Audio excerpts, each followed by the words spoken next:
बिस्मिल्लाहिर्रहमानिर्रहीम। अस्सलाम वालेकुम दोस्तों, मैं फ़हीम अब्बास आपको खुशामदीद कहता हूँ न्यूज़ कैफ़े में और उम्मीद करता हूँ कि आप सब खैरियत से हैं और आज के दिन का एक अच्छा सा आगाज़ भी कर चुके हैं। वैसे आजकल दिन का आगाज़ जो है वो हल्की हल्की सर्दी के साथ होता है और कहीं कहीं बहुत ज़्यादा सर्दी के साथ भी होता है। हल्की सर्दी लाइक कराची और इस तरह के इलाके, और कराची के बारे में भी आज मैं पढ़ रहा था, पता चला कि आज से कराची में भी सर्दी की शिद्दत में इजाफा हो जाएगा।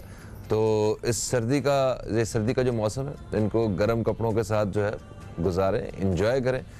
थोड़े से वक्त के लिए कराची में सर्दी आती है और घबराना नहीं है स्पेशली सर्दी के हवाले से। खैर, आपको बताते चलें कि आज हम किस हवाले से बात करने वाले हैं। आज हमने अपने प्रोग्राम को दो हिस्सों में फिर से तकसीम किया है। प्रोग्राम के पहले हिस्से में हम बात करेंगे एक ऐसा मसला जो सिर्फ हमारा नहीं है, सिर्फ पाकिस्तान का मसला नहीं है, पूरी दुनिया के लिए मसला है कि पाकिस्तान में ये क्यों है। पोलियो की बात कर रहा हूँ मैं। पोलियो को ख़त्म करने के हवाले से पाकिस्तान में गुज़श्ता कई दहाइयों से मुहिमात चल रही हैं, जिसके बड़े अच्छे रिज़ल्ट्स हमारे सामने ग्रेजुअली जो है वो आना शुरू हो गए। और इस वक्त मैं आपको बताते चलूँ कि इस साल अभी तक पाकिस्तान में सिर्फ एक पोलियो का केस जो है वो रिपोर्ट हुआ है, जो इतनी सारी कोशिशों के बाद एक बड़ी अचीवमेंट की तरह महसूस हो रहा है। और ये हम ऐसा लगता है कि आइंदा आने वाले कुछ दिनों में या कुछ अरसे में हम ये वाज़ेह तौर पे अनाउंस कर देंगे कि हम एक पोलियो फ्री कंट्री हैं। तो इस वक्त पूरे साल में सिर्फ एक केस रिपोर्ट हुआ है, वो बलूचिस्तान में हुआ है, और पूरी दुनिया में सिर्फ दो ममालिक में पोलियो आज भी बाकी है। एक पाकिस्तान है और एक अफ़गानिस्तान है। अफ़गानिस्तान में इस साल अभी तक 4 केसेस रिपोर्ट हुए हैं, पाकिस्तान में 1 केस रिपोर्ट हुआ है। हम पोलियो फ्री कंट्री बनने के बहुत करीब हैं। हम अप्रिशिएट करते हैं उन सारे अफराद को, उन सारे कारकुनान को, उन सारे रज़ाकारों को जो पोलियो की मुख्तलिफ मुहिमात में हिस्सा लेते रहे, क्योंकि पोलियो के जो वर्कर्स हैं उनके लिए काम करना बिल्कुल भी आसान नहीं था। इस सारे दौरानिये में बहुत दफ़ा जान के हमले भी किए गए, मगर बदकिस्मती से एक मसला आज भी हमारे इन रज़ाकारों को दरपेश है कि जब वो हमारे बच्चे की सेहत के लिए, उसके मुस्तक़बिल को महफूज बनाने के लिए हमारे बच्चे को जब पोलियो के कतरे पिलाने आते हैं तो हम उन्हें देख के दरवाज़ा बंद कर देते हैं। ये बड़ी गलत बात है। सबसे पहले तो हमारा अखलाकी तौर पे फ़र्ज़ है कि हम अपने बच्चों को पोलियो के कतरे पिलाएं, क्योंकि इसमें किसी का फ़ायदा नहीं है, सिर्फ हमारा अपना ही फ़ायदा, हमारे बच्चे का ही मुस्तक़बिल इसमें महफूज है। हमें आज इस हवाले से बात करने के लिए ज्वाइन किया है एक बड़ी सीनियर प्रोफेसर, डॉक्टर हैं, असिस्टेंट प्रोफेसर हैं, पीडियाट्रिशियन हैं, पीडियाट्रिक न्यूरोलॉजिस्ट हैं, national institute of child health में, मोहतरमा डॉक्टर शाजिया कुलसूम साहिबा। अस्सलाम वालेकुम, आपको खुशामदीद, कैसी हैं आप? वालेकुम सलाम, कैसे हैं फ़हीम? ठीक है, बहुत शुक्रिया अपने न्यूज़ कैफ़े में दोबारा से बुलाने के लिए। नवाजिश आपका बेहद शुक्रिया, आप तशरीफ़ लाएं। आज हमने आपसे बहुत सारी मालूमात हासिल करनी है और बहुत सारे पेरेंट्स जो हैं वो जिनके बच्चे छोटे हैं वो जानना चाहते हैं पोलियो के हवाले से भी और वैसे भी। एक सीनियर डॉक्टर जो हमारे साथ मौजूद है। एक छोटा सा वक्फा है, वक्फे से वापस आते हैं ना तो इस टॉपिक पर बाकायदा जो है तफसील से बातचीत का सिलसिला शुरू करते हैं। कहीं मत जाइए, न्यूज़ कैफ़े देखते रहिए, अब तक देखते रहिए।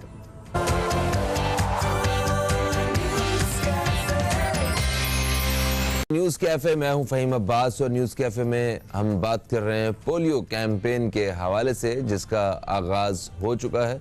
और इसी हवाले से बात करने के लिए डॉक्टर शाजिया कुलसूम साहिबा हमारे साथ स्टूडियो में मौजूद हैं। डॉक्टर साहिबा, पोलियो की ये जो नई मुहिम है ये किस तरह तरतीब दी गई है, ज़रा इस हवाले से बयान कीजिएगा, और ये साल में कितनी कैंपेन जो है हो रही है?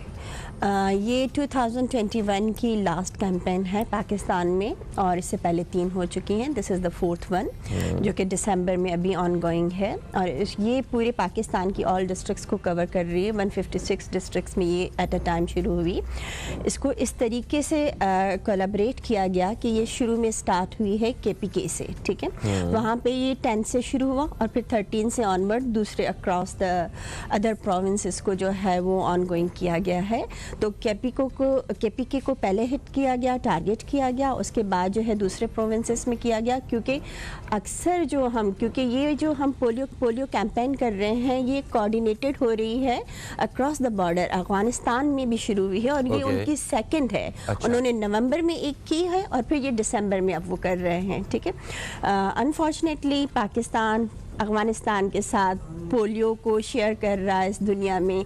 हम सिर्फ 2 ही ममालिक हैं जहाँ पे अब ये डिज़ीज़ है और बाकी सारी दुनिया जो है पोलियो फ्री हो चुकी है। तो ये जॉइंट जो है वो पोलियो कैंपेन है अफगानिस्तान और पाकिस्तान की, केपीके में शुरू की गई है क्योंकि वहाँ पे जो है ट्रैवलिंग ज़्यादा होती है अफगानिस्तान के लोगों की।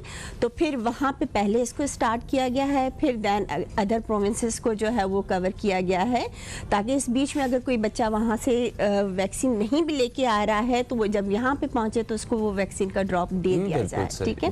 तो ये इस तरीके से ऑनगोइंग वैक्सीनेशन है और दिस इज द फोर्थ। सेहत से आप ताल्लुक रखती हैं और क्योंकि इस पूरे साल में सिर्फ एक ही केस पाकिस्तान में रिपोर्ट हुआ है, तो आप और आपके शोबे से ताल्लुक रखने वाले सारे ही अफराद जो है मुबारकबाद के भी मुस्तहिक हैं। आप इस हवाले से क्या कहना चाहते हैं? इस हवाले से जो सबसे ज़्यादा हमारी गवर्नमेंट ने काम किया है, ठीक है, इसको बहुत स्ट्रेंथनिंग किया इस पोलियो कैंपेन को, इस प्रोग्राम को। फिर जो WHO, यूनिसेफ जो दहाइयों से आपने पहले कहा कि काम कर रहे हैं, 94 से पोलियो कैंपेन पाकिस्तान में हो रही है, ठीक है ना। और this is the 2021 is the year in which we reported just 1 case, right. तो एक खुशी का एहसास होता है कि शायद आने वाला 2022 हमारे लिए जो है वो पोलियो फ्री ईयर्स हो और हम कोई केस रिपोर्ट ना करें और पाकिस्तान जो है एक पोलियो फ्री मुल्क बन जाए। तो ऑब्वियसली बहुत सारे लोग इन्वॉल्व हैं, पोलियो रज़ाकार इन्वॉल्व हैं, वो लोग जो वैक्सीन लेके आते हैं वो लोग जो वैक्सीन डिस्ट्रीब्यूट करते हैं डिफरेंट सेंटर्स पे वो लोग इन्वॉल्व हैं, जो इसकी कोल्ड चेन को मेंटेन करते हैं। तो एक ह्यूज टीम इसके लिए काम कर रही होती है, वो लोग जो प्लानिंग में इन्वॉल्व हैं। तो ये आई थिंक कि there is a big applause for this people जिन्होंने दिन रात करके हमें इस लेवल तक पहुंचाया है कि अब हमारे पास फाइनली एक केस रिपोर्ट हुआ है और इंशाल्लाह हम उम्मीद करते हैं कि आने वाले साल में शायद एक केस भी हमारे पास ना हो।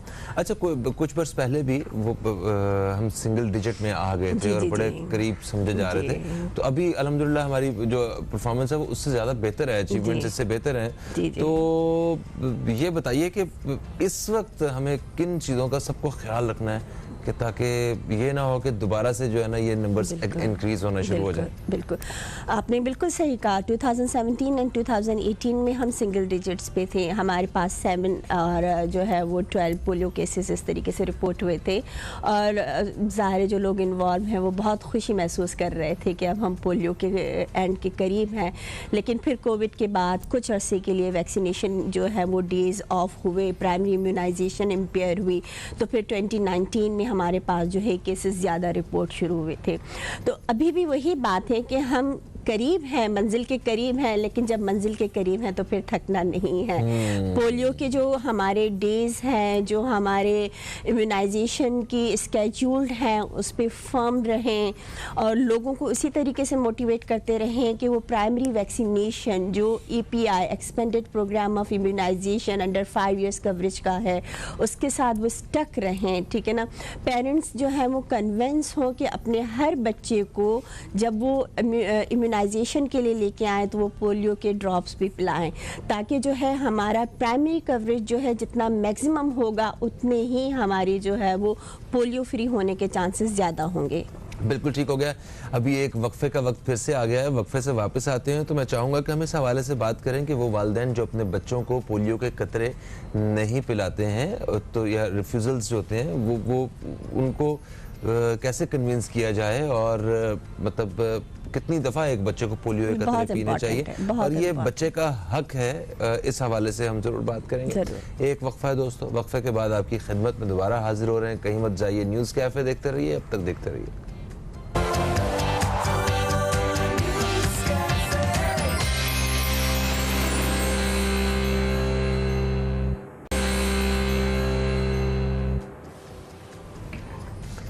वेलकम बैक, आप देख रहे हैं न्यूज़ कैफ़े, मैं हूं फ़हीम अब्बास। न्यूज़ कैफ़े में पोलियो मुहिम के हवाले से हम बात कर रहे हैं। डॉक्टर शाजिया कुलसूम स्टूडियो में हमारे साथ मौजूद हैं। अच्छा डॉक्टर साहिब, आप मतलब एक अरसे से हम ये सुनते आ रहे हैं कि पोलियो वर्कर्स जब अपने बच्चों को पोलियो के कतरे पिलाने के लिए जब जाते हैं तो माँ बाप जो हैं, वालिदैन जो हैं, वो उनको रोक देते हैं, रिफ्यूज़ कर देते हैं कि नहीं जी, हम अपने बच्चे को पोलियो के कतरे नहीं पिलाएंगे। अच्छा, इस हवाले से जो हमारे जो उलमाए कराम हैं, उन्होंने, जो डॉक्टर हजरात हैं, जो वर्कर्स हैं, उन्होंने बड़ी एफर्ट्स किए हैं। तो हमने देखा है कि वक्त के साथ साथ ये शरह कम हुई है, बिल्कुल, बिल्कुल। मगर फिर भी आज भी लोग मौजूद हैं। तो इस हवाले से कुछ बयान कीजिए। देखें, आप बिल्कुल सही कह रहे हैं कि बहुत कम परसेंटेज ऐसे लोगों की होती है जो अभी भी कहती है कि no, they say no for the polio drops, ठीक है। तो मेजॉरिटी जो है वो कन्विंस हो गई है। कुछ लोग हैं जो कि कन्विंस नहीं होते। हम सब जानते हैं कि बच्चे के लिए वालिदैन से बढ़कर कोई अच्छा नहीं सोच सकता है, लेकिन कभी कभी वालिदैन ना समझी की वजह से, अपने व्यूज़ क्लियर ना होने की वजह से गलत डिसीजन ले सकते हैं, ठीक है ना। तो ऐसे में ये रियासत की जिम्मेदारी होती है, अंडर 5 इयर्स का जो भी बच्चा है उसको वैक्सीनेशन करना उसका राइट है, राइट। तो जब एक बच्चा माइनर है, अंडर 5 इयर्स का है, और वो उसका राइट, अगर उसके पेरेंट्स भी जो है वो उसका राइट उसका इम्पेयर कर रहे हैं, उसको ब्लॉक कर रहे हैं, जो कि उसके लिए प्रॉब्लम क्रिएट कर सकता है, तो फिर रियासत बाय फोर्स भी कर सकती है कि वो उस बच्चे को जो है वो पोलियो वैक्सीनेशन दी जाए। अगर कोई वालिदैन ऐसा कर रहे हैं तो ये अपने बच्चे के साथ ज्यादती कर रहे हैं, और अगर देखा जाए तो बाय रूल ये एक जो है वो जुर्म भी है, ठीक है ना। तो गवर्नमेंट प्रोटेक्शन काउंसिल पाकिस्तान में भी है, ये बच्चों के जो हकूक हैं उनके तहफ़्फ़ुज़ के लिए किस तरह मददगार साबित हो सकती है? देखें, ये पूरा एक लॉ है कि अंडर 5 इयर्स वाला बच्चा जो है अगर वो इम्यूनाइजेशन लेता है तो ये उसका राइट है, उसके राइट को कोई नहीं रोक सकता है। इवन उसके क्लोज फैमिली पेरेंट्स भी नहीं रोक सकते हैं। और ऐसी सिचुएशन में जो कम्युनिकेबल डिजीज़ हैं जो कि गवर्नमेंट के प्रोग्राम में शामिल हैं कि जिनकी मस्ट वैक्सीनेशन करवानी है, तो उसमें फिर गवर्नमेंट अपना स्ट्रॉन्ग एक्शन लेके उस बच्चे को वैक्सीनेशन करवा सकती है। और अगर इस पे कोई बहुत एक्सट्रीम तक जाके रेजिस्ट करता है तो ये एक जुर्म करता है बच्चे के साथ, ठीक है। और ऐसी कुछ मिसालें भी हैं कि गवर्नमेंट ने स्ट्रॉन्ग एक्शन लिया है ऐसे लोगों के अगेंस्ट में, जो है वो जो हमारी एडमिनिस्ट्रेशन है, इंतज़ामिया है, उन्होंने सख्ती से काम भी किया है और उस बच्चे को पोलियो वैक्सीन दी भी गई है जिनके पेरेंट्स ने स्ट्रॉन्ग रेजिस्ट किया है। अच्छा, क्या रीजंस होती हैं वैसे पेरेंट्स के पास, वो अपनी किस बात के ऊपर या उन्होंने क्या जवाब बनाया होता है कि जिस पे वो कायम होते हैं कि नहीं, हमने नहीं अपने बच्चों को पोलियो के कतरे पिलाने? देखें, इसकी बहुत सारी वेरिएबल रीजंस होती हैं, ठीक है ना। कुछ लोग रिफ्यूज़ करते हैं कि वो एक रिलीजियस उसमें कॉन्सेप्ट ले आते हैं कि ये हराम वैक्सीन है, इसके जो कंटेंट है वो सही नहीं है। कुछ लोग कहते हैं कि ये बाहर से बन के आती है तो इसमें कुछ ऐसे अज्जा शामिल हैं जिससे उनकी रिप्रोडक्टिव कैपेसिटी कम हो जाएगी, ठीक है ना। कुछ लोग शायद फटीग हो जाते हैं कि हमने पिछले साल भी पिलाया था, 3 महीने पहले भी पिलाया था, तो अब दोबारा क्यों पिलाएं, ठीक है। कुछ लोगों को फियर होता है कि वैक्सीन पीने से बच्चे को बुखार चढ़ जाता है, ये हो जाता है। तो देयर आर मल्टीपल फैक्टर्स जिस पे पेरेंट्स जो हैं वो स्ट्रांगली कभी कभी नो कह देते हैं। तो उसके लिए वही है, जैसे डॉक्टर्स जाके, सीनियर डॉक्टर्स ने जाके उनको समझाया है, जैसे जो है वो मीडिया पे चल रहा होता है कि नहीं ये वैक्सीन जो है वो ये हार्मफुल नहीं है, इस तरीके से उलमाए कराम या रिलीजियस लीडर जो बताते हैं कि नहीं इस वैक्सीन में ऐसा कोई कंटेंट नहीं है जो कि हलाल अज्जा से ना बना गया हो, या इसमें ऐसी कोई साइंटिफिकली प्रूव चीज़ नहीं है जो ये कहे कि आपकी रिप्रोडक्टिव कैपेसिटी कम हो जाएगी। तो ये बहुत सारी चीज़ों से लोगों को समझाने की कोशिश की गई है। और सबसे बड़ी अच्छी बात ये है कि ये वैक्सीन बनती है एक मुस्लिम कंट्री में है, ठीक है ना। इंडोनेशिया से ये वैक्सीन बनती है और फिर पूरी दुनिया में सप्लाई होती है। और हम अगर देखें तो हमारे आसपास कितने मुस्लिम ममालिक हैं जिन्होंने ये वैक्सीन अपने बच्चों को पिला के पोलियो को इरेडिकेट कर लिया। दुनिया के जितने भी ममालिक हैं सबने वैक्सीन लगवाई है ना अपने बच्चों को? बिल्कुल। वैक्सीन जो है वो अंडर 5 इयर्स तक पूरी दुनिया में कम्युनिकेबल डिजीज़ के लिए दी जाती है। हाँ, ये है कि आप उसकी जो है वो मोड ऑफ एंट्री चेंज कर दें, जैसे पोलियो वैक्सीन इंजेक्टेबल भी होती है, ओरल भी होती है। तो वैक्सीनेशन तो हर बच्चे की होती है, पूरी दुनिया में होती है, पूरी दुनिया ने इस डिजीज़ को इरेडिकेट कर लिया। और अगर हम अपने मजहब के हिसाब से देखें तो सऊदी अरेबिया में कितने लोग ट्रैवल करते हैं, वहाँ पोलियो के केस रिपोर्ट नहीं होते। तो ये सारी वैक्सीनेशन उन्होंने लेके ही ये सारा काम किया है। एग्जैक्टली आपने बड़ी तफसील से इस हवाले से बयान किया। एक वक्फा फिर से आ गया, एक वक्फे के बाद दोस्तों आपकी खिदमत में दोबारा हाजिर होंगे हम। कहीं मत जाइए, न्यूज़ कैफ़े देखते रहिए, अब तक देखते रहिए।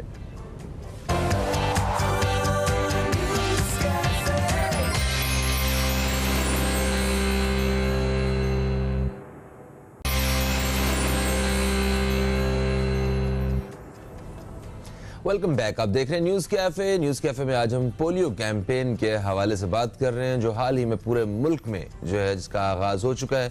डॉक्टर शाजिया कुलथूम हमारे साथ स्टूडियो में मौजूद है। अच्छा डॉक्टर साहिबा, पोलियो के इन कतरों के हवाले से कुछ इंफॉर्मेशन मैं चाहता हूँ कि आपकी जानिब से जो है वो नाजरीन तक पहुँचनी चाहिए। एक बच्चा कितनी दफ़ा पोलियो के कतरे जो है वो अपने मतलब अपने 5 साल से पहले पी सकता है? जी, कितनी दफ़ा पी सकता है वो? देखें, वैसे तो हमारा जो प्राइमरी इम्यूनाइजेशन है वो उसमें जो है वो 6 to 7 टाइम्स है। लेकिन जिस तरीके से पोलियो हमारे पास अभी भी प्रिवेल करता है और केस रिपोर्ट होते हैं, तो उसमें हमारे पास नंबर ऑफ़ पोलियो ड्रॉप्स जो है वो ज़्यादा होने चाहिए। जितने ज़्यादा होंगे उतना मैक्सिमम बेनिफिट होगा, उतनी इम्यूनिटी स्ट्रॉन्ग होती है। अच्छा, बच्चे की इम्यूनिटी भी स्ट्रॉन्ग होती है? जी, 10 to 12 टाइम्स अगर आप पोलियो के ड्रॉप्स अपने बच्चे को देते हैं अंडर 5 ईयर्स तक, तो विच इज़ सेफ, ठीक है ना? ठीक है। उसमें कोई हार्म नहीं है, वो बच्चे की हेल्थ को किसी बुरी तरीके से अफेक्ट नहीं करेगी, लेकिन उसकी इम्यूनिटी स्ट्रॉन्ग करेगी अगेंस्ट द पोलियो, ठीक है? अगर इस साल 3 दफ़ा किसी ने मतलब पेरेंट्स ने अगर अपने बच्चों को पिला दिए हैं पोलियो के कतरे, तो अभी दोबारा मुहिम शुरू हुई है, तो इसमें फिर से पिलाने चाहिए उन्हें? हाँ, देखें, ये बार बार एवरी 3 मंथली करने का रीज़न ही यही है कि एक तो हमारे जो है वो मैक्सिमम कवरेज हो चिल्ड्रन की अंडर 5 ईयर्स पे, जो पहली में रह गए हैं तो वो दूसरी में कवर हो जाएं, ठीक है? और अगर जो पहली में भी पिला चुके हैं, पहली 3 कैंपेन में भी पिला चुके हैं, वो इस 4th कैंपेन में भी पिला सकते हैं, ठीक है? और उनको पिलाने चाहिए, क्योंकि 12 to 15 तक अगर आप पिलाते हैं ड्रॉप्स जो है वो उनको मल्टीपल टाइम अंडर 5 ईयर्स तक, तो वो फिर उनकी इम्यूनिटी अगेंस्ट द पोलियो और स्ट्रॉन्ग हो जाती है। ठीक है। और विटामिन ए के ड्रॉप्स भी हमने देखा है बच्चों को, वो भी पिलाए जा रहे हैं। आखिर ये इतने देर से ख्याल क्यों आया, या अभी हमारे बच्चों को विटामिन ए की ज़रूरत है? नहीं, ये बहुत अच्छा आपने ऐड ऑन किया है फ़हीम इसमें कि अक्सर जो पोलियो प्रोग्राम्स होते हैं, पोलियो कैंपेन्स होती हैं, उसमें विटामिन ए भी इंडक्ट होता है, ठीक है? और ये फर्स्ट टाइम नहीं है, ये ऑफ़र किया जाता है हर पोलियो कैंपेन के दौरान। और vitamin A is very important vitamin, right? उसकी डेफिशिएंसी से बहुत सारे इश्यूज हो सकते हैं, हेल्थ इश्यूज हो, लाइक बच्चों को बार बार रेस्पिरेटरी इन्फेक्शन या न्यूमोनिया हो सकता है, ठीक है? माल न्यूट्रिशन या खुराक की कमी का शिकार हो सकते हैं बच्चे, ठीक है? और विटामिन ए की डेफिशिएंसी से ही नाइट ब्लाइंडनेस होती है कि रात को नज़र ना आना, कम नज़र आना, क्योंकि which is a very important vitamin है जो कि हमारी बीनाई के लिए बहुत ज़रूरी होता है। इसी तरीके से फिर अगर विटामिन ए की डेफिशिएंसी है तो अगर किसी बच्चे को मिज़ल्स हो जाए तो वो बहुत सीवियर हो जाती है, बहुत शदीद हो जाती है। तो ये 3, 4, 5 चीज़ें ऐसी हैं जिसमें विटामिन ए का बहुत प्रोटेक्टिव रोल है। तो हर पोलियो कैंपेन के दौरान जो है वो विटामिन ए दिया जाता है बच्चों को, और हाई डोज दिया जाता है, ताकि जो है वो बच्चों में ये जो दूसरे प्रॉब्लम्स हैं उसको भी कवर किया जाए। रीज़न यही है कि ज़्यादा बच्चों से इनकाउंटर होता है वर्कर टीम्स का, ठीक है? बच्चे आ रहे होते हैं तो उसी जो है अपॉर्चुनिटी को अवेल किया जाता है। और विटामिन ए ज़ाहिर है हमारे बच्चे ज़्यादातर अंडर न्यूट्रिशन होते हैं, वो स्टैंडर्ड विटामिन डोज नहीं ले रहे होते हैं, तो उनको उसके लिए भी सप्लीमेंट किया जाता है अंडर 5 ईयर्स तक। और ये पोलियो कैंपेन के साथ अमूमन होता रहता है, ठीक है? अच्छा, आप एक चाइल्ड स्पेशलिस्ट हैं, तो आपसे मतलब आपकी मौजूदगी का फ़ायदा उठाते हुए मैं आपसे ये ज़रूर पूछना चाहूँगा कि आजकल बच्चों को बुखार क्यों इतना आम है, या बच्चों को खांसी और फ्लू वगैरह क्यों इतना हो रहा है? ये भी बहुत प्रैक्टिकल सा सवाल है कि जब भी वेदर चेंज होता है तो अमूमन जो है वो कुछ वायरल इन्फेक्शंस जो है वो ज़्यादा आ जाते हैं, ठीक है ना। और बच्चे जो होते हैं वो थोड़े से उनकी इम्यूनिटी बिल्ड हो रही होती है, तो उनकी इम्यूनिटी जो है वो इतनी स्ट्रांग नहीं होती है, तो वो जल्दी इन्फेक्शन कैच कर लेते हैं। और फिर जिस तरीके से वेदर चेंज हो रहा है या विंटर सीज़न है, ऑल द ब्रीफ आता है कराची में ये स्पेल, तो उसमें ये होता है कि क्लोज कांटेक्ट लोगों का ज़्यादा होता है, सब बंद कमरों में रहना पसंद करते हैं। और अगर कोई गैदरिंग भी हो रही है तो वो क्लोज स्पेस में हो रही है, ज़्यादा लोग एक साथ रह रहे होते हैं, ठीक है ना। तो अगर कोई बाहर से एक इन्फेक्शन लेके आ गया है तो वो ड्रॉपलेट इन्फेक्शन जो है दूसरों को स्प्रेड करता है। बच्चे अमूमन जो है वो अभी उनकी इम्यूनिटी बिल्ड हो रही होती है, इम्यूनाइजेशन के प्रोसेस से गुजर रहे होते हैं, तो वो जल्दी इन्फेक्शन कैच कर रहे होते हैं, तो उनको ये ज़्यादा होता है। Okay okay okay. अच्छा, हम अगर पोलियो की बात कर रहे हैं तो इसके साथ साथ और भी वो अमराज जिनका ख़तरा होता है बच्चों को, जिसकी वैक्सीन करवाई जाती है, तो वैक्सीन के हवाले से मैं जानना चाहूँगा मुख्तलिफ वैक्सीन के बारे में। माँ बाप थोड़ी सी सुस्ती इसलिए भी करते हैं कि बच्चा बीमार हो जाएगा, 2-3 दिन के लिए बुखार हो जाएगा, रहने देते हैं, रुक जाते हैं। इस चक्कर में भी बहुत दफ़ा जो है वो डिले आ जाता है बच्चों की वैक्सीनेशन में। इस बारे में क्या आप कहेंगे? हाँ बिल्कुल, वैक्सीनेशन जब हम करते हैं EPI में शामिल है। EPI मीन्स के एक्सपेंडेड प्रोग्राम ऑफ इम्यूनाइजेशन, जिसमें वैक्सीन का एक पूरा स्केड्यूल दिया हुआ होता है कि बर्थ पे कौन सी लगानी है, 6 वीक्स पे ये लगानी है, 10 पे ये, 14 पे ये लगानी है, फिर 9 मंथ्स पे मिजल्स लगेगी, फिर 15 मंथ्स पे लगेगी। तो ये सारा प्रोग्राम है और इसमें वैक्सीन्स ऐड ऑन होती चली जाती हैं। जैसे जैसे जो है वो ये प्रोग्राम ग्रो कर रहा है, इस पर मल्टीपल वैक्सीन्स ऐड ऑन चली होती हैं, ऐड ऑन होती जा रही हैं, ठीक है ना। तो पेरेंट्स का ये फियर कि बच्चे को बुखार हो जाता है, उस पर पहले ही एक्सप्लेन कर दिया जाता है। इवन जो वैक्सीनेटर होता है वो कहता है कि हो सकता है बच्चे को लो ग्रेड फीवर हो, ठीक है, क्योंकि इंजेक्शन लगा है, which is a normal thing, ठीक है ना, कि आप उसको जो है वो एंटीपायरेटिक या बुखार जो है वो कम करने वाली दवाई पिला दीजिए और विद इन 24 to 48 आवर्स वो सेट भी हो जाता है, ठीक है ना। लेकिन उस छोटे से फीवर की वजह से अगर आप उसको ऐसी कम्युनिकेबल डिजीज़ के अगेंस्ट में एक्सपोज कर दें जो कि ज़्यादा नुकसानदेह है, तो अच्छा है कि वैक्सीन करवा लें और 1-2 दिन के लिए जो है वो उसको बुखार के ड्रॉप्स आप पिला दें या सिरप पिला दें, and which is a normal thing. ये तो अडल्ट में भी जैसे हम कोई वैक्सीन करवाते हैं, सपोज आजकल कोविड की वैक्सीन करवाते हैं तो 2-3 दिन तक बाजू में दर्द रहता है, ठीक है ना, थोड़ी सी सुस्ती महसूस होती, कभी लगता है कि गर्म हो रहा है जिस्म, तो हम भी ले लेते हैं बुखार की दवाई। तो which is a normal phenomena कि ह्यूमन बॉडी में आप कोई भी चीज़ इंजेक्ट करें तो फीवर हो सकता है, ठीक है ना।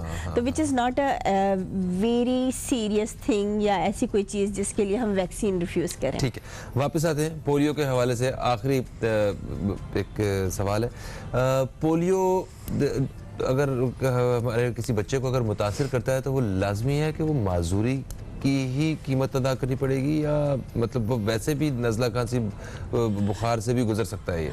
हाँ देखिए, ये जैसे इम्पॉर्टेंट है लोगों को अवेयर करना कि पोलियो जो होता है नॉन पैरालिटिक भी होता है, पैरालिटिक भी होता है। नॉन पैरालिटिक पोलियो, अगर पोलियो वायरस से कोई मुतासिर हुआ है और वो नॉन पैरालिटिक वैरायटी है तो वो फिर सिंपल खांसी, बुखार और जिससे में दर्द, अकड़ाव का शिकार जैसे किसी भी वायरल इन्फेक्शन होता है। और luckily majority of polio virus यही करवाता है, ठीक है। अच्छा। लेकिन कम परसेंटेज में पैरालिटिक पोलियो होती है, ठीक है। अच्छा। और हमारा फियर ये है कि पैरालिटिक पोलियो एक दफ़ा हो जाए तो which is a disease which can not be cured, ठीक है। और वो पैरालिटिक पोलियो जो है वो फिर पूरी ज़िंदगी के लिए माजूरी का शिकार कर देती है। तो बजाय इसके कि हम एज्यूम करें कि लार्ज परसेंटेज तो नॉन पैरालिटिक है, हम वैक्सीन नहीं लेंगे, which is not a safe decision, ठीक है। तो वो एक गलत फैसला होगा। हमारा कोई एक बच्चा भी इन्फेक्टेड होता है पैरालिटिक से तो वो एक क्वालिटी ऑफ लाइफ बहुत सारी लोगों को मुतासर करती है। बिल्कुल आपने सही फरमाया। Thank you so much doctor साहिबा, आप तशरीफ लाई, आपने बहुत मुफीद मालूमात जो है हमारे नाजरीन के साथ और हमारे साथ शेयर की। दोस्तों, अपने बच्चों को पोलियो के कतरे जो हैं वो जिम्मेदारी के साथ पिलाएं, क्योंकि बच्चों का वो हक है और आप उनसे उनका हक नहीं छीन सकते। एक वक्फे की तरफ बढ़ेंगे, वक्फे से वापस आएंगे तो हमारे साथ एक और मेहमान मौजूद होंगे जिनसे हम बात करेंगे एक और टॉपिक पे। कहीं मत जाइए, न्यूज़ कैफे देखते रहिए, अब तक देखते रहिए।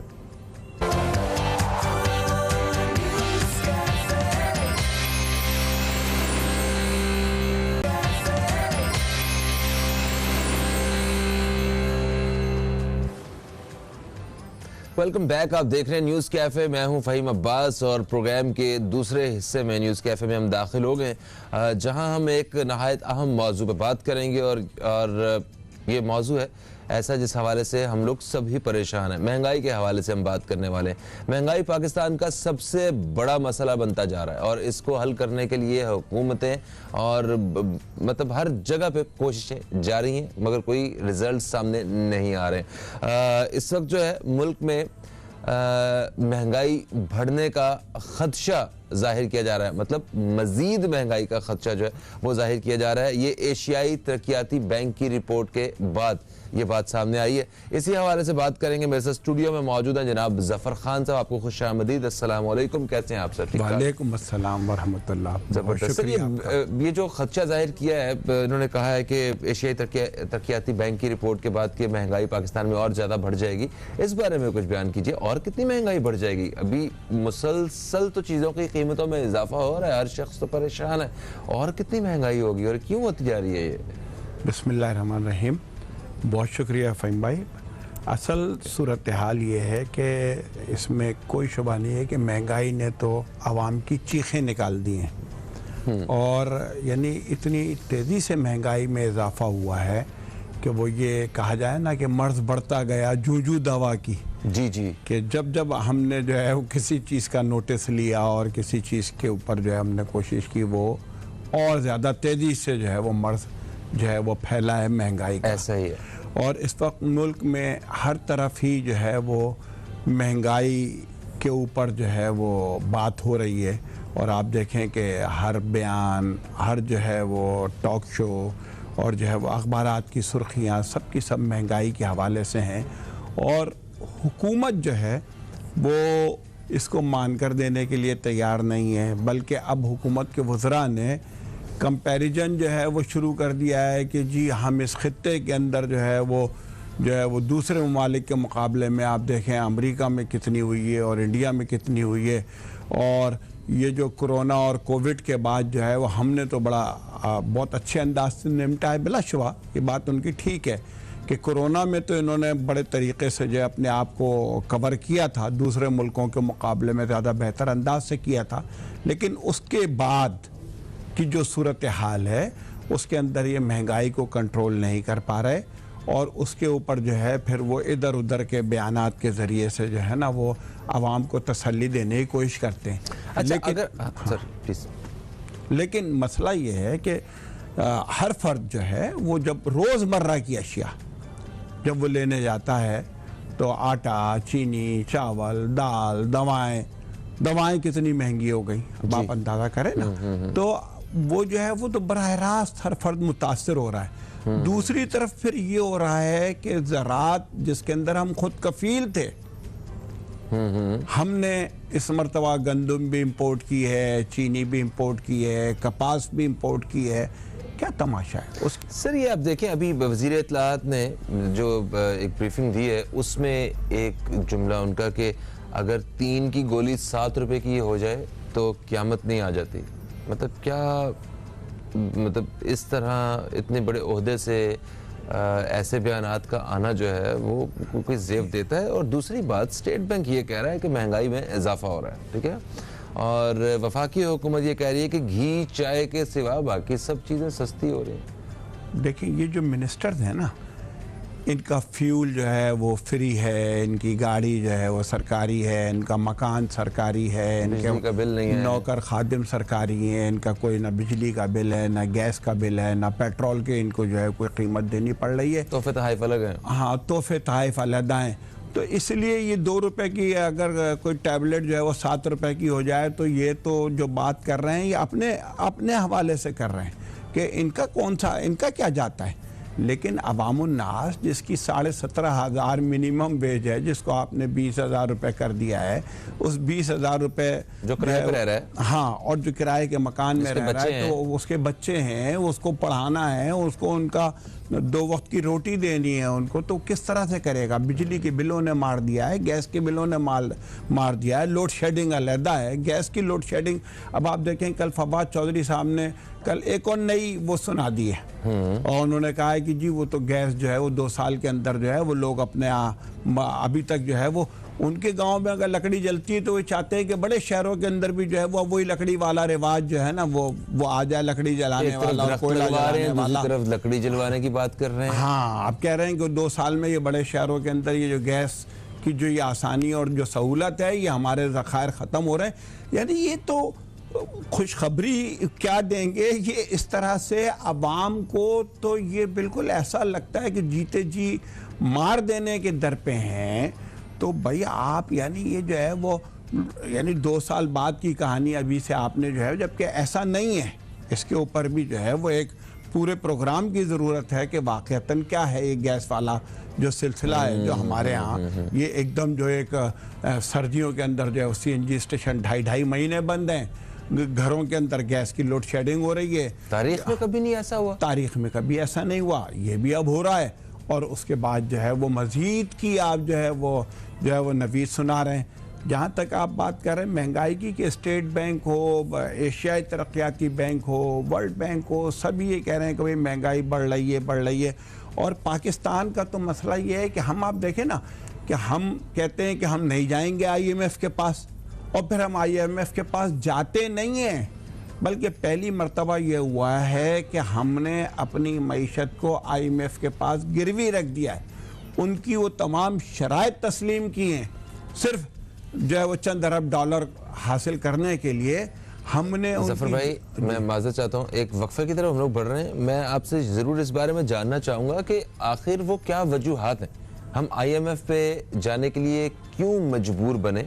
ठीक है, क्यों मजबूर हुए कि हम गए? क्योंकि हुकूमत इमरान खान साहब तो इक़्तिदार में आने से पहले कह रहे थे कि कशकोल तोड़ देंगे, IMF के पास नहीं जाएंगे। आखिर ऐसी क्या मजबूरी पेश आई कि मुल्क को जो है ना वो IMF से रब्ता करना पड़ा? महंगाई कब तक ये होती जाएगी और इसकी क्या वजूहात हैं, इस बारे में बात करेंगे। एक छोटा सा वक्फा दोस्तों, वक्फे के बाद आपकी खिदमत में दोबारा हाजिर होते हैं। कहीं मत जाइए, न्यूज़ कैफे देखते रहिए, अब तक देखते रहिए।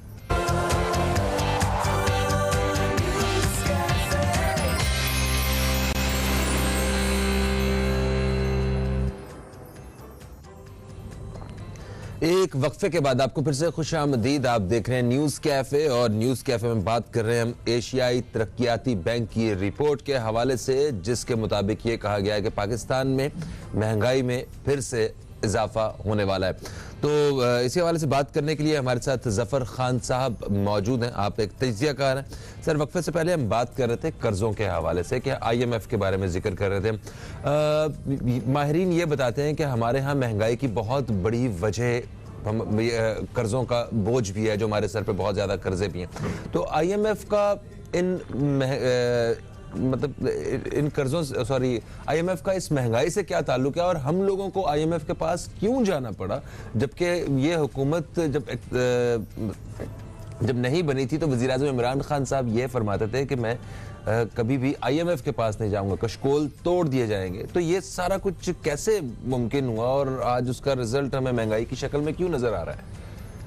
देखिए, असल में सूरत हाल ये है कि कहा यह जा रहा है कि मौजूदा हुकूमत ने जो साबका जो कर्ज़े थे उसके 60% कर्ज़े जो है वो उन्होंने इस 3 साल के अंदर लिए हैं। ठीक है। अच्छा, अब यह है कि उन कर्ज़ों को जो है वो उनकी अदायगी भी करनी है। फिर आप देखें कि एक मिनी बजट की भी आप एक वो सुन रहे होंगे, मिनी बजट जो है वो बजट आने वाला है। तो ये जो एशियाई तरक्याती बैंक ने जो कहा है ना कि महंगाई में मज़ीद इजाफा होने जा रहा है, एक और लहर जो है वो पाकिस्तान में आने जा रही है, उसकी बुनियादी वजह सिर्फ ये है कि इस मिनी बजट के अंदर ये बकिया चीज़ों के ऊपर भी जो सब्सिडी है या जो रियायत दी हुई है उसको ये ख़त्म करने जा रहे हैं। तरक्याती अखराजात जो है उसके अंदर ये कटौती करने जा रहे हैं। अच्छा हो ये रहा है ना कि हम अपने जो मामलात हैं कि हम अपने मुल्क के अंदर जो बिज़नेस है, आप देखें अब हमने यहाँ जो कंस्ट्रक्शन इंडस्ट्री जो हमारी अच्छी चल रही थी, हमने उसको भी बिठा दिया अपने गलत ऐसे इक़दाम के नतीजे में कि मैं वो आबाद के एक ज़िम्मेदार की जो है वो गुफ्तगू सुन रहा था, तो वो ये कह रहे थे कि हमारे काम बंद करने की वजह से तकरीबन 50 से ज़ायद जो है वो यानी जो इंडस्ट्रीज़ हैं मुतासिर हुई हैं, जो मुतासर होंगी और मुतासर हो रही हैं। और ये बात बिल्कुल ठीक है। अब चाहे वो जो है वो पेंट की हो, चाहे सरिये की हो, चाहे सीमेंट की हो, देखें अब सरिया कहाँ पहुँच गया, स्टील मिल बंद पड़ी है और सरिया जो है वो उसकी कीमतें आसमान से बातें कर रही हैं। दावा ये किया गया था कि इस तरह के इदारों को बहाल किया जाएगा, तो जो है वो उनको बहाल करने के हवाले से भी अभी तक 3 साल गुजरने के बावजूद कोई चीज़ नज़र नहीं आई।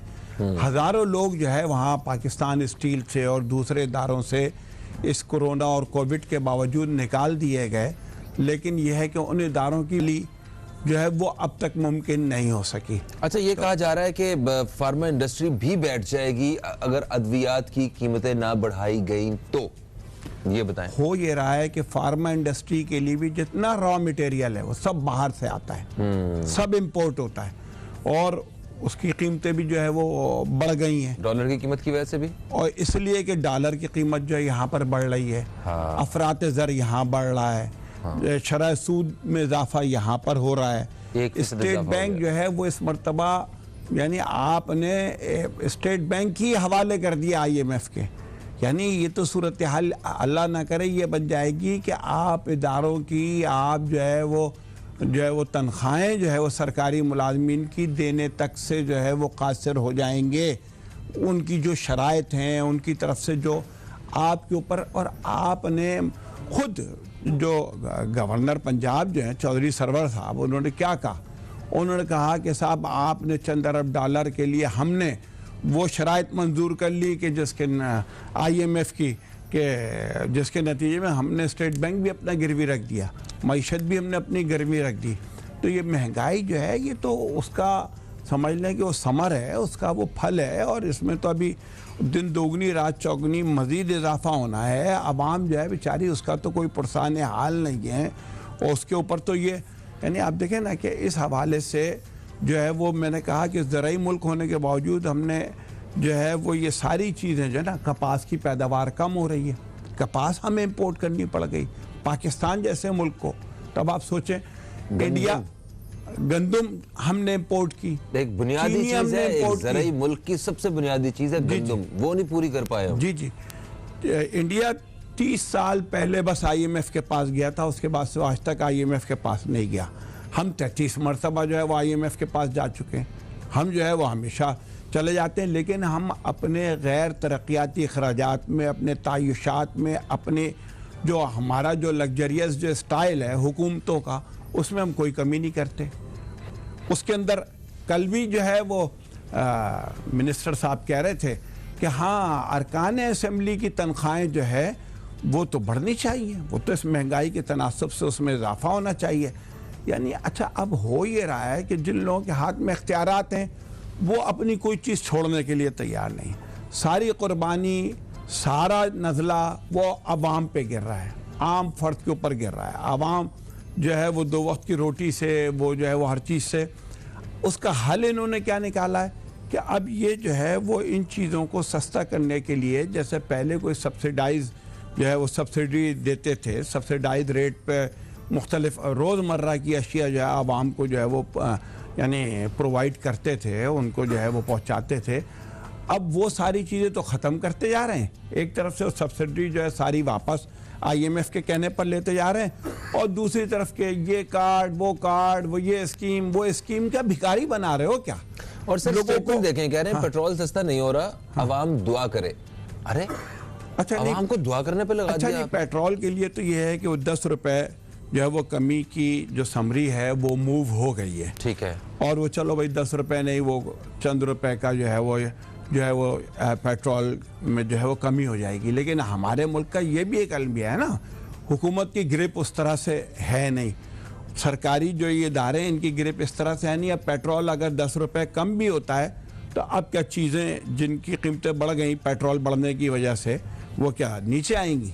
तो अगर हुकूमत की ग्रिप नहीं है, हुकूमत का इख्तियार नहीं है, या हुकूमत के काबू से ये चीज़ें बाहर है, तो किसके काबू में, किसका इख्तियार है, किसका कंट्रोल है? असल में जो नज़र आने वाली हुकूमत अगर फिर ये है तो फिर माफिया की हुकूमत चल रही है क्या?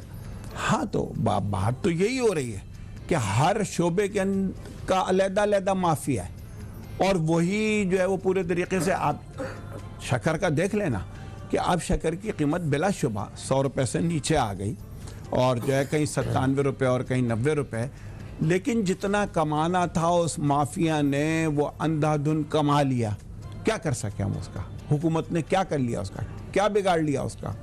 तो असल बात तो ये है कि आवाम को तो सिर्फ और सिर्फ लॉलीपॉप दिया जा रहा है। अब आप देखें कि अब ये जो यहाँ पर जो है ये जो ग्रीन बस जो है, जी जी, ये मंसूबा भी जो ये जो मंसूबा जो है, जो अब उसके ऊपर जो है अपोजिशन और हुकूमत यानी नून लीग और इनके अंदर लड़ाई तो हो रही है। वो कहते हैं कि हमारे दौर में शुरू हुआ, ये कहते हैं नहीं अगर हम इसको मुकम्मल नहीं करते तो क्या होता और ये होता वो होता। अच्छा, और सिंध गवर्नमेंट जो है उसकी और वफाक की जो है वो भी लड़ाई हर बात पर हो रही होती है। लेकिन ये बात भी ठीक है, देखें सिंध गवर्नमेंट ने भी कराची के अंदर कोई प्रोजेक्ट शुरू नहीं किया। सही है। किसी प्रोजेक्ट के अंदर उन्होंने सरमायाकारी नहीं की, उसके लिए रकम नहीं दी। इसी प्रोजेक्ट के लिए वो बसें दे देते, वो नहीं दी। अच्छा, जो भी कोई इस तरह के भी जो ले दे के प्रोजेक्ट हैं कि नून लीग ने उसको शुरू किया था, इन्होंने उसको पाए तकमील तक, अभी वो पाए तकमील तक भी नहीं पहुंचाया। आवाम को तो अभी सहूलत नहीं मिली। वो 25 दिसंबर से कह रहे हैं, देखें अल्लाह करे हो जाए। स्टॉप्स वगैरह के मसाइल हैं बीच में, अल्लाह करे वो हो जाए, इफ्तिताह उसका हो गया, लेकिन अभी आवाम को वो सहूलत नहीं मिली। लेकिन ये है कि वो भी सारे पैसे वफाक के हैं ना, और यहाँ पर ये सारे बस लड़ाई तो लड़ रहे होते हैं क्रेडिट लेने के लिए। लेकिन जो खराबी है उसको जो है ऑन करने के लिए ना हुकूमत तैयार है ना अपोजिशन तैयार है, और जो है वो बस आवाम जो है उसका कचूमर निकल रहा है।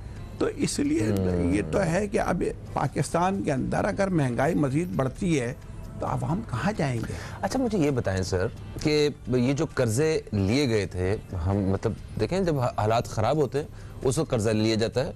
ये बड़ी आम सी बात है हमारे भी घरों में। अगर कभी हालात ख़राब होते हैं, हमारे पास अगर पैसे ख़त्म हो जाते हैं, हमें अपने सारा सिलसिला चलाना है, हम कहीं ना कहीं से वो जो कर्ज ले लेते हैं, एडवांस ले लेते हैं, कुछ भी करके कि वो सारा सिलसिला हमारा चलता रहे।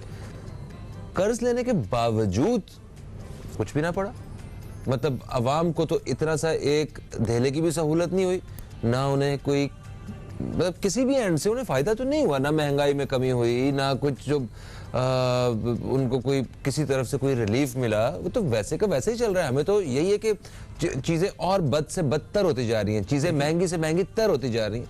देखें, इस मुल्क का अलमिया यही है कि इस मुल्क के अंदर मिडिल क्लास ख़त्म होती जा रही है, हो गई है तकरीबन, लोअर मिडिल क्लास हो गई है वो। बिल्कुल, अमीर अमीर तर और गरीब गरीब तर होता चला जा रहा है। मैं जो है वो एक चैनल थे रात को प्रोग्राम करके निकला, तो वो उसी दिन जो है वो एक खुदकशी का वाक़या हुआ था कि भूख की वजह से और बच्चों को जो है वो खाना ना देने की वजह से एक नौजवान ने खुदकशी की थी। मैं जब वहाँ से निकला हूँ और मैं शारे फैसल पे आया हूँ तो मैकडोनल्ड के ऊपर कारों की इतनी लंबी लाइन थी कि शारे फैसल तक वो कारें जो है ना वो आई हुई थी। तो मैं यही सोच रहा था कि एक तरफ ये हाल है कि जो है वो गरीब को 2 वक्त की रोटी मैसर नहीं है, एक तरफ ये कि मैकडोनल्ड के ऊपर इतनी लंबी कारों की लाइनें हैं, उस मैकडोनल्ड के ऊपर जो है वो सर ये रेस्टोरेंट्स वगैरह में देखें, ये बड़े बड़े रेस्टोरेंट्स हैं, वहाँ पे आपको 1-1 घंटे की वेटिंग, 2-2 घंटे की वेटिंग मिलेगी। जितने मॉल्स हैं वो भरे हुए हैं, जितनी नई और महंगी गाड़ियाँ हैं, आप वो खरीदने जाएं वो कहेंगे कि अवेलेबल नहीं है, 3 महीने बाद 4 महीने बाद आप तक गाड़ी पहुँचेगी। एक वक्फा है जी, वक्फे के बाद आपकी खिदमत में दोबारा हाजिर होते हैं। कहीं मत जाइए, न्यूज़ कैफे देखते रहिए, अब तक देखते रहिए।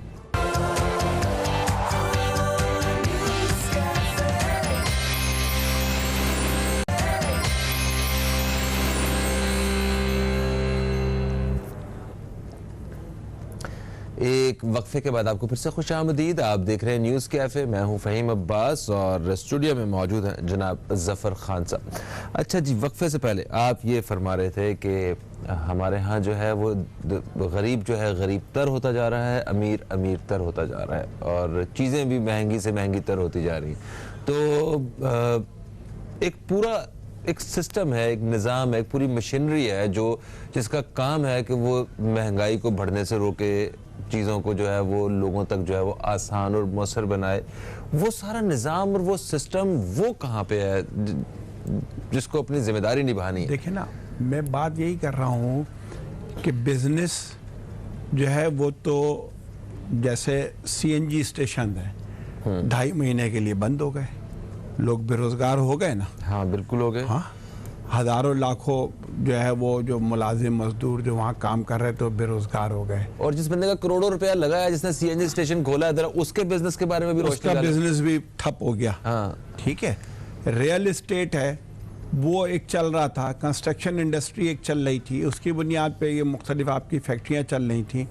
वो आपने बाद ऐसे इकदाम किए, उसके नतीजे में वो नीचे आ गई। अब आप जो है वो रियल एस्टेट के हवाले से जो रेवेन्यू वगैरह का जो एफबीआर ने अभी अब सिलसिला शुरू किया, उसकी ऐसे वो सेल परचेज वो भी रुक रही है। इस रियल एस्टेट से और इस कंस्ट्रक्शन इंडस्ट्री से भी लाखों लोग वाबस्ता हैं, उन सब का कारोबार नीचे आ गया। स्टील मिल बंद पड़ी हुई है, दूसरे इस तरह के इदारे बंद पड़े हैं, उनको आप बहाल नहीं कर सके, रोज़गार में आप इजाफा नहीं कर पा रहे, बेरोज़गारी बढ़ रही है, महंगाई जो है वो बढ़ रही है। आप जो है वो ये जो इस तरह के जो आइटम है रोज़मर्रा की अशिया के, यानी इसके अंदर भी जब वो आपने चीनी और गंदम तक जब इम्पोर्ट की है तो उसके से आपका जो इम्पोर्ट का जो बिल है वो बढ़ रहा है। 75 अरब रुपए की आपकी इम्पोर्ट हो रही है, एक्सपोर्ट आपकी 30 अरब रुपए की हो रही है।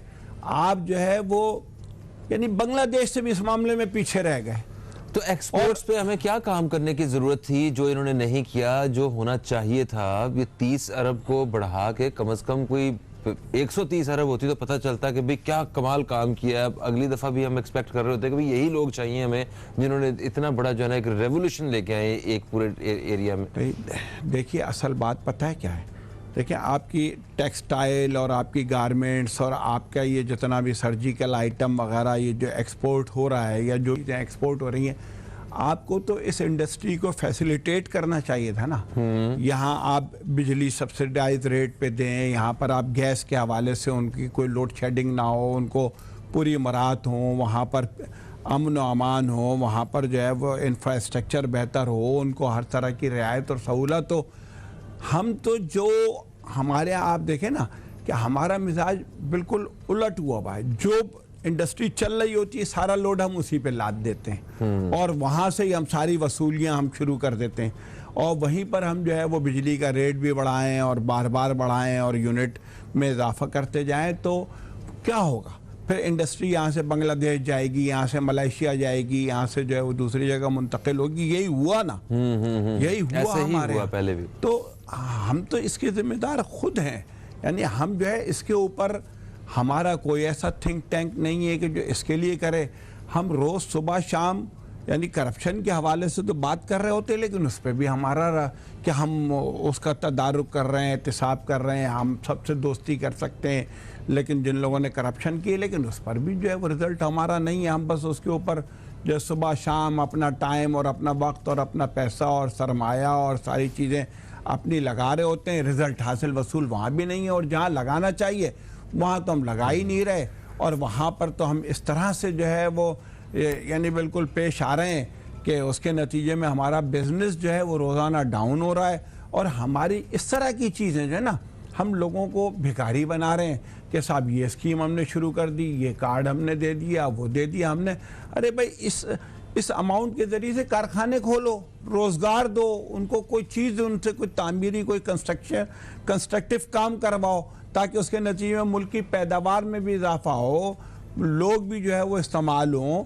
यानी आप तो वो सारे बिजनेस को बिठाते जा रहे हैं उस तरह के लोगों को सबको कि वो जो है वो फ्री खाना खिला दो। अच्छा, आप क्या उस नजरिए की बात कर रहे हैं क्या कि मछली ना दो, मछली पकड़ने का कांटा दो किसी को, ठीक है, ताकि वो खुद मछली, ठीक है, ये इस बात कर रहे हैं।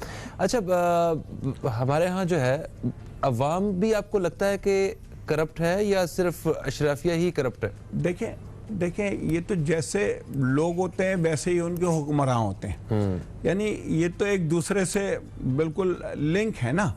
हिस्सा बकदर जुस्सा जो है वो हर एक को जैसे मौका नहीं मिलता, वो ज्यादातर तो यही तासुर होता है कि जैसे मौका नहीं मिलता वो फेयर है, और जैसे मौका मिल जाए वो छोड़ता नहीं है। लेकिन इसको भी यानी बेहतर करना ये किसका काम है? ये हुक्मरानों का काम है ना। ठीक है। अच्छा, अब अवाम जो है उसको रोजगार देना किसका काम है? रोजमर्रा की अशिया और उसको जो है बिल्कुल इस रेट पर देना कि जिसके नतीजे में उसको 2 वक्त की रोटी मिल जाए, किसका काम है? गवादर में जो है वो 2 महीने से धरना चल रहा है और कोई पूछने वाला नहीं है। वो क्या है? वो बुनियादी उनकी बात सिर्फ ये है कि वो आप देखें ना कि वो मछली पकड़ते थे, लेकिन अब आपने बड़े बड़े ट्रॉलरों को वहाँ पर जो है गैर कानूनी मछली के शिकार करने के लिए छोड़ दिया है और इन गरीबों को रोक दिया है जो वहीं के मुकामी हैं, जो वहीं के रहने वाले हैं, जो वहाँ का समंदर जिनका की एक तरह से जिनका समंदर है, जो वहाँ पे रहते हैं, जो वहाँ के मुकामी लोग हैं, वो करने के लिए तैयार नहीं है। उनकी ज्यादातर जो है उनकी बिजली भी जो है वो ईरान से आती है, उनकी वहां से वो जो बॉर्डर है वहां से वो सारी उनकी ट्रेडिंग भी जो है वो सब वहां से हो रही होती है। उसके ऊपर सारा वहां से आता है। हाँ, पेट्रोल वगैरह भी सब आपका वहीं से आता है और आप जो है ना आपने उस पर भी जो है कदगने लगा दिए। उनको तो आप बाढ़ में और खारदार तारों के अंदर महसूर कर रहे हैं, उनको तो कोई रियायत देने के लिए तैयार नहीं है। तो अब आवाम बेचारी कहाँ जाए, किससे फरियाद करे, किससे दाद फरियाद करे? वो अगर बैठ जाते हैं तो उनको आप जो है वो अगर वो एहतजाज करने लगते हैं तो आप उनको कहते हैं कि जी ये जबकि जो है वो पाकिस्तानी है, रियासत की बात कर रहे हैं, आइन की बात कर रहे हैं, कानून की बात कर रहे हैं, कानून की अमलदारी की बात कर रहे हैं। सिर्फ ये कह रहे हैं कि हमें रोजगार जो है वो तो दो ना, हमारा रोजगार तो हमसे नहीं छीनो ना, हम किस तरीके से गुजारा करेंगे उस बात को भी जो सुनने के लिए। चलो शुक्र अल्हम्दुलिल्लाह, अब तो प्राइम मिनिस्टर ने कमेटी बनाई है, नोटिस लिया है और उसके ऊपर जो है वो असद उमर और जुबैदा जलाल जो है उनको कहा है कि वो जाएं और जाकर जो है उनसे बातचीत करें, अल्लाह करे कोई रास्ता निकले और वो इस सख्त सर्दी के अंदर वहाँ पर जो है वो बैठे हुए हैं। हाँ। तो बात ये है कि हमारे यहाँ तो हर तरफ रोज़गार को ख़त्म किया जा रहा है, प्लानिंग से किया जा रहा है। ऐसा लग रहा है कि जैसे गरीब जो है वो गरीब जब होगा ही नहीं तो ये सारे मसाइल भी उसके हल हो जाएंगे। तो उसको जो है वो उस रास्ते पर जो है लगा दिया गया है कि इंडस्ट्री बंद हो रही है, कारोबार बंद हो रहा है, उसके ऊपर तवज्जो नहीं है, उसको कोई रिलीफ नहीं है, और जो है वो आप लंगर खाने खोल रहे हैं, आप इस तरह की जो स्कीमें वो शुरू कर रहे हैं और उसके नतीजे में आप अरबों रुपया, मैं तो समझता हूँ कि ये भी करप्शन का जरिया है। अच्छा, नहीं, वो जो लंगर खानों वाला है वो उसमें हुकूमत मतलब फाइनेंशियली कोई इतनी ज़्यादा सपोर्ट नहीं कर रही है। उन्होंने जगह वगैरह दी हुई है और कुछ और फैसिलिटेट किया हुआ है, बाकी वो सारा सैलानी वेलफेयर इंटरनेशनल ट्रस्ट जो है वो एनजीओ तो कर रही हैं, बहुत अच्छा कर रही हैं तौर पे वो हुकूमत के साथ जो है वो एनजीओ तो सेफ्टी वाल्व का काम कर रही हैं। अगर एनजीओ ये सारा सिलसिला ख़त्म कर दें, ये जो 2-4 एनजीओ हैं इस तरह की, तो ये अगर ये सिलसिला ख़त्म कर दे तो लोग भूखों मर जाएं, रोड पे जो है वो ठिठरते हुए जो है ना वो उनकी लाशें मिलें। लेकिन हुक्मरान भी अब वो भी यही कर रहे हैं ना, वो भी जो है मुख्तलिफ शहरों के अंदर के यहाँ इसका इफ्तिताह कर दिया, यहाँ उसका इफ्तिताह कर दिया। अब भाई किसी कारखाने का इफ्तिताह करो, किसी बिजनेस का इफ्तिताह करो। Thank you so much Zafar भाई, आप तशरीफ़ लाए और वाकई इस हवाले से बात करना हमारी जिम्मेदारी भी है और हम फिक्रमंद हैं, हुक्मरान भी फिक्रमंद हैं। अल्लाह करे कि वो अपने मकसद में कामयाब हों और जल्द से जल्द पाकिस्तान को इन हालात से बाहर निकालें। आपको बताते चलो कि हमारे साथ आज के प्रोग्राम में ताउन किया था मलका फूड्स ने। मलका फूड्स का पैगाम है, मलका फूड्स की प्रोडक्ट्स में रेसिपी मसालों के साथ साथ सादा पिसे मसाले, अदरक लहसुन पेस्ट, फ्राइड प्याज, सवैयाँ और चावल भी शामिल हैं। बेहतरीन जायका, आला मेयार और सार्फिन की सेहत का ख्याल, ये तीनों अवामिल मलका फूड्स को न सिर्फ पाकिस्तान बल्कि दुनिया भर में पजीराई दे रहे हैं। तो इसी के साथ ही प्रोग्राम का वक्त भी अपने अख्ताम की तरफ आ गया है। फ़हीम अब्बास को और न्यूज़ कैफ़े की टीम को दें इजाज़त। आपसे इंशाअल्लाह कल फिर मुलाकात होगी। कल तक के लिए खुदा हाफिज़। पाकिस्तान जिंदाबाद।